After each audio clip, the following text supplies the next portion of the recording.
Welcome to Masters of Max, a mobile app experience podcast. Please welcome your host, Tom Buda, Chief Strategy and Marketing Officer at Airship. Welcome to another episode of Masters of Max. Today I have the extreme pleasure of speaking with Meg Dryer. Meg is the General Manager of the consumer business for Evidation. Meg, welcome to the show. Thanks, Tom. Thanks for having me. I'm thrilled to be here. Perhaps you can tell us a little bit about your background and how you became interested in experience design. Yeah, absolutely. It starts back in my undergrad days. I really became interested in interaction and experience design, was that merger of sort of like very technical side of engineering and this more artistic and free side of art and design. And I have really applied that throughout my career. You know, I started off my career in consumer goods, working on kids' shoes, working on electronics. At IDEO, I did everything from museums to new beverage lines. But when I was at Nike, I reflected a lot on my experience at IDEO and how I'd been drawn to projects in mostly healthcare and education. Those two sectors just have, two things I think that are really interesting. One is universal experience. We all have experience in healthcare and education in some way. And two is the social impact that those sectors are able to have. And unlike a lot of other sectors in the world that get a lot of design attention, retail being one of them, they just are really neglected in terms of design. And, more and more consumers are getting frustrated and fed up with the level of difficulty we experience in healthcare. So tell us a little bit more about Evidation. Yeah, absolutely. Well, Tom, I'm going to ask you a question. How much time do you think on average you got with any doctor that you saw in this last year? On average, my visits are at the most 20 minutes. I think that's the universal experience is we get 10 to 20 minutes with a provider. So in those 10 or 15 minutes, let's say at best 20, I'm trying to figure out, do I need an MRI? Should I change my diet? How do I alleviate my pain? What do I do about my heart palpitations? And that's not a lot of time to actually make those decisions. And so that's what Evidation was born out of, was the idea that 99.9% of our health experiences live outside of the clinic walls. And how do we capture that lived experience, that data, those signals? How do we leverage that to inform the people and the institutions that are making decisions with us about our health? Public health groups, providers, biopharma, researchers, anyone who's involved in that. So that's really what Evidation is trying to do, is helping you capture the data from wearables and smartphones, and then giving you the ability to participate in you sharing what your lived experience is. I love that term, capturing the data from your lived experience. We've shifted from here's my self-reported experience in words to here's my lived experience with supporting data. It enables me and my provider to have a broader, more inclusive conversation about what's really going on. And it also shifts the power dynamics. And this is something I think that's an interesting trend in healthcare, which is you're seeing more and more kind of consumer demand for, I'd say, consumerism of healthcare. So because the data is the data and it's objective, then it actually equalizes everything, doesn't it? Yeah. It really does. And I think, healthcare data is really sensitive.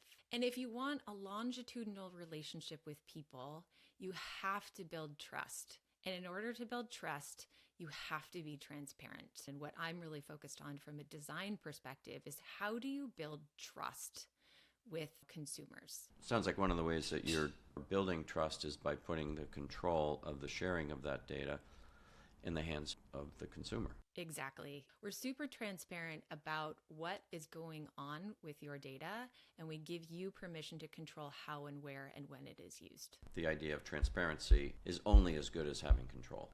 I think the other thing about, data privacy is there's a natural tension between data privacy and regulation in healthcare and design. Sending a push notification in a HIPAA-regulated entity, you have to actually just say you have a notification in your secure message center from a design perspective, that's a nightmare.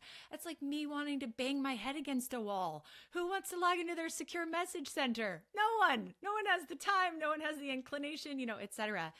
So there's this natural tension, I think, also between design and data privacy in healthcare. I'm constantly towing that line of like, how do we create delightful, experiences for people while also adhering to what is a very rigid regulatory environment, but also being ethical about things. You're just trying to design the best possible experience within those constraints, right? We also, pilot all of our stuff with a small set of users, which is pretty industry practice, but not always, before launching them, just so we can suss out both the sensitivities around privacy, if there are any concerns. Also, like, is this causing anxiety? Healthcare doubles down on the emotion in ways that other experiences don't. So that's an important part.